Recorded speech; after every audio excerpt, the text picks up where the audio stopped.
Hello everybody, എല്ലാവർക്കും ഒരു ശുഭദിനം. ഇന്ന് ഞാൻ പറയാൻ ആഗ്രഹിക്കുന്നത് ഇന്ത്യൻ ഭരണഘടനയാണ്.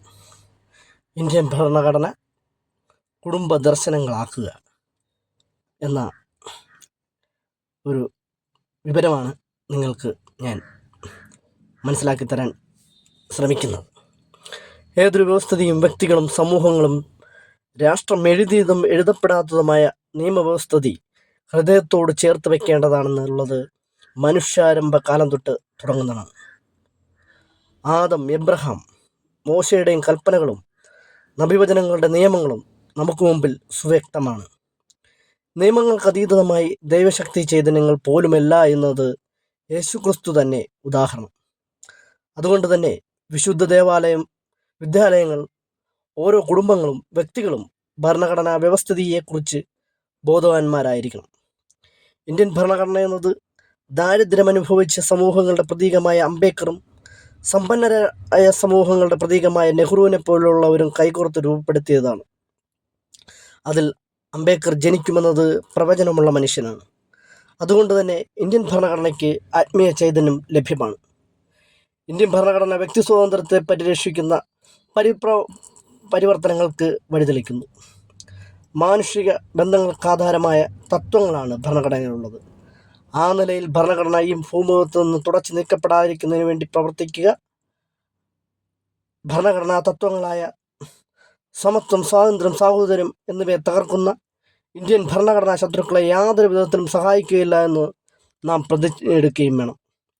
ഇന്ത്യൻ ഭരണഘടന അനുശാസിക്കുന്ന തുല്യനീതി, സമഗ്ര വികസനം എന്നത് ഭരണകൂടത്തിൻ്റെ മാത്രം ബാധ്യതയല്ല, സമൂഹത്തിൽ ജനിച്ച് ജീവിക്കുന്ന എല്ലാ വ്യക്തികളുടെയും കടമയാണെന്ന് ബോധ്യപ്പെടേണ്ടതായിട്ടുണ്ട്.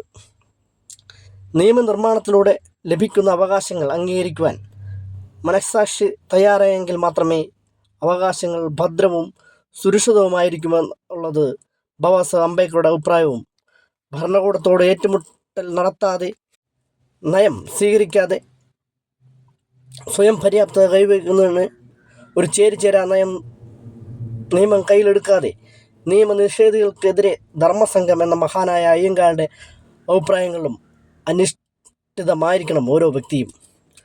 തൊഴിലിൻ്റെ അടിസ്ഥാനത്തിൽ തരംതിരിക്കപ്പെട്ടവർ ചാതുർവർണ്ണത്തിൻ്റെ ഭാഗമായി മാറ്റിയപ്പോഴും സമൂഹത്തിൽ ഏതുതരം ജോലി ചെയ്യുന്നവർക്കും ജനപിന്തുണയുണ്ടെങ്കിൽ ഇന്ത്യയുടെ പ്രസിഡന്റ്, പ്രധാനമന്ത്രി, മുഖ്യമന്ത്രി എന്നത് ഏത് ഉന്നത പദവിയിലും എത്തിച്ചേരാൻ കഴിയുന്ന പരിഭാവന ഇന്ത്യൻ ഭരണഘടന ഇല്ലാതാക്കി ആത്മീയ ഭൗതിക രാഷ്ട്രവാദികളുടെ അജ്ഞാനുവാർത്തികളായി അടിമകളാകാതെ വ്യക്തി സ്വാതന്ത്ര്യത്തിൽ അധിഷ്ഠിതമായി സാമൂഹിക ഐക്യവും പുരോഗതിയും കൈവരിക്കുന്നതിന് ഓരോ വ്യക്തിയും കുടുംബവും ഇന്ത്യൻ ഭരണഘടനാ ദർശനങ്ങൾ അധിഷ്ഠിതമായി ജീവിക്കേണ്ടതിന് വരും തലമുറകൾക്ക് അനിവാര്യമായി തീർന്ന കാലഘട്ടമാണിത്.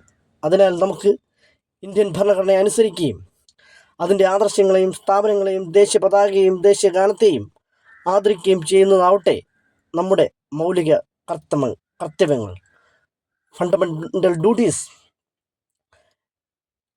നമുക്ക് ഈ 2026 വരുന്ന ജനവധി പ്രമാണിച്ച് കൂടുതൽ വ്യക്തമായി മനസ്സിലാക്കേണ്ടതുണ്ട്. നമുക്കറിയാം, യാക്കോബയും സുറിയാനികളും വരെ ഇന്ന് യുദ്ധരംഗത്ത് ഇറങ്ങി ഭരണഘടനാ ലംഘനങ്ങൾ നടത്തുന്ന വിധത്തിൽ, ജനാധിപത്യ രീതി ലംഘിക്കുന്ന തരത്തിലുള്ള ജാതിമത വർഗീയ ശക്തികൾ കടന്നു വരുമ്പോൾ നമ്മളും ഭരണഘടന കുടുംബ ദർശനങ്ങളാക്കുവാൻ ശ്രമിക്കേണ്ടതാണ്. എല്ലാവർക്കും ശുഭദിനം.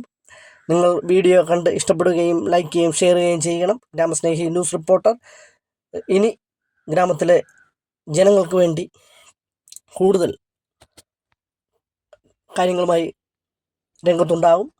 ഗ്രാമസ്നേഹിയുടെ ഇലക്ഷൻ റിസൾട്ട് ക്യാമ്പയിൻ ജനങ്ങൾ പറയട്ടെ എന്നതിൻ്റെ അടിസ്ഥാനത്തിൽ ഒരു എക്സിറ്റ് പോൾ കൂടെ നമ്മൾ അവതരിപ്പിക്കുന്നുണ്ട്. എല്ലാവർക്കും ഒരു ജനാധിപത്യ ദിനാശംസകൾ നേരുന്നു.